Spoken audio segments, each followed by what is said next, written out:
would say, hindi naman siya banggaan talaga. More on, siguro, hindi Narinig ko may siya... sila sampay sa loob.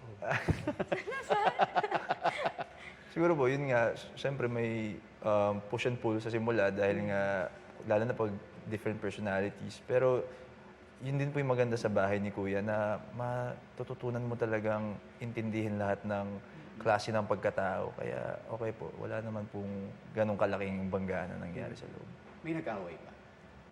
Kami dalawa. Kami po lagi madalas talaga kami magkaaway sa nag-aaway. loob eh. Yung napapanood namin na away nyo, totoo yun? Or Parang ano, yung... Madalas hindi, kami- like sumasama talaga yung loob nyo?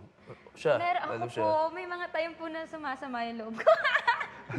May Yung mga time kakausapin. po. Pero ang maganda naman po sa loob ng bahay, tulad po ng sinabi ko, yung emotions, kailangan mo po talaga siyang harapin. So kahit po yung pag-aaway namin, kailangan po namin harapin agad. And kailangan po namin mag-compromise talaga. Even sa away po. So yung usap nyo doon, dahil pagkatapos yung mag-away, totoo yun? Actually, parang di nga Hindi pa nga na highlight yung mga iba na May iba pa po kaming away talaga na. Na hindi pinakita?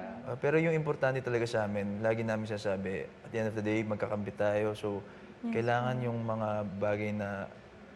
Kasi lagi, ito magaling din po kay Mika, laging din niya binavalidate yung mga nararamdaman ko. Kahit minsan hindi niya maintindihan, sasabi niya, I understand, or I know where you're coming from. So, pag-uusapan namin, talagang nilalatag namin yung mga kailangan pag-usapan. And yun yung maganda, kaya nagiging maayos po agad-agad.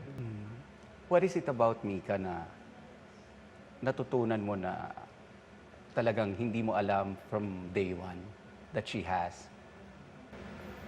Siguro yung pagiging mabuti niyang tao. Kasi nga po, yung sa moniker niya, yung controversial. So kahit di mo siya kilala, yung pag narinig mo yung word na yun, parang yung mga maiisip mo, parang ano bang ginawa ni Mika sa labas para masabing controversial siya.